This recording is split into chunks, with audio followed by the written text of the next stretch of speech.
यदि रोने वाले के साथ कोई रो दे तो वो व्यक्ति श्रेष्ठ कहलाता है महादेवी, महान कहलाता है। दूसरों के दुख को अपना दुख तो केवल वही व्यक्ति समझ सकता है जिसका हृदय दर्पण की भांति स्वच्छ हो। ये मैं बार बार यही कहता हूं कि कभी किसी को किसी का बुरा नहीं सोचना चाहिए, क्योंकि जो भी व्यक्ति किसी और का बुरा सोचता है अंत में उसका भी बुरा हो ही जाता है। जो भी व्यक्ति ये समझते हैं कि ये तंत्र मंत्र, ये सर्वनाश और अंधकार की शक्तियां केवल किसी और को ही क्षति पहुंचा सकती हैं, तो वो उनका भ्रम है। सत्य तो ये है महादेवी कि जो ईश्वर के सच्चे भक्त होते हैं, जो स्वयं ईश्वर पर संपूर्ण विश्वास करते हैं, ये तंत्र मंत्र की शक्तियां उनका बाल भी नहीं बांका कर सकती। इस प्रकार द्वेष और घृणा का मारा व्यक्ति पड़ोसी के घर को जलते हुए देख ये भूल जाता है कि उसी अग्नि की लपटें स्वयं उसका घर भी जला सकती हैं। उसी प्रकार जो व्यक्ति तंत्र मंत्र में विश्वास करता है वो ये भूल जाता है कि यही तंत्र मंत्र की शक्तियां स्वयं उसका भी सर्वनाश कर सकती हैं। सत्य तो ये है महादेवी कि स्वयं मैं अपने भक्तों के वश में हूं। अपने प्रेम से, अपने विश्वास से, अपनी भक्ति से और अपनी श्रद्धा से मेरे सारे भक्त बार बार मुझे उनकी सहायता करने के लिए विवश करते रहे हैं और करते रहेंगे।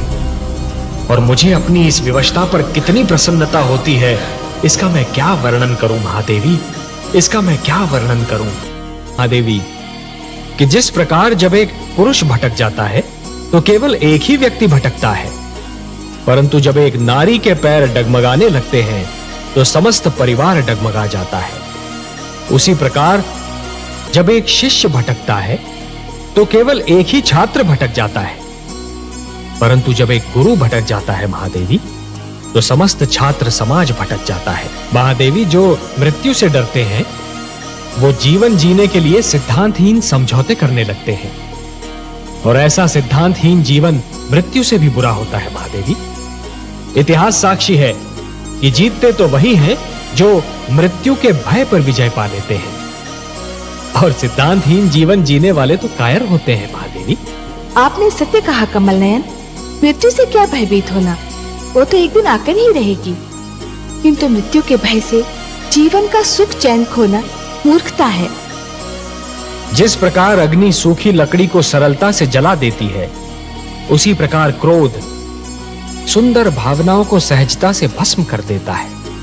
वो मेरे विरोधी है, इसलिए मेरा विरोध करने की धुन में वो विवेक तो क्या स्वयं को भी भूल गए हैं।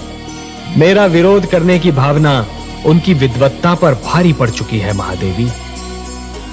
और अब दैत्य गुरु शुक्राचार्य कोई भी सीमा पार कर सकते हैं। आश्चर्य है, क्या दैत्य गुरु शुक्राचार्य ये भी नहीं जानते कि सीमा से अधिक विरोध अपने ही दुख का कारण बन जाता है?